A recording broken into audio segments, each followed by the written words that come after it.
దర్శకుడు, ఆయన ఆలోచన విధానం ప్రత్యేకం. ఆయన బ్రహ్మాస్త్ర లాంటి కొన్ని అద్భుతమైన సినిమాలు తీశారు. ఆయన వార్ ఫ్రాంచైజీకి ఒక కథనాన్ని తీసుకొస్తారు. సిద్ధార్థ్ ఆనంద్ మొదటి సినిమాను అద్భుతంగా తీశారు. ఇప్పుడు ఆయన ఆ వారసత్వాన్ని ముందుకు తీసుకెళ్తారు. వార్ 2 కోసం ఆయన దగ్గర పెద్ద ప్రణాళికలు ఉన్నాయి. ఆయనతో కలిసి పనిచేయడానికి నేను ఎదురు చూస్తున్నాను.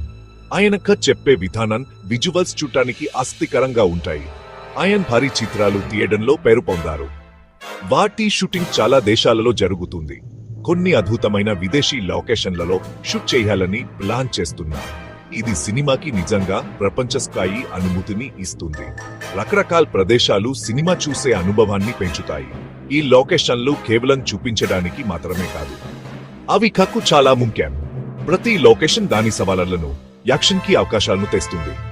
ప్రొడక్షన్ చాలా పెద్ద స్థాయిలో జరుగుతోంది.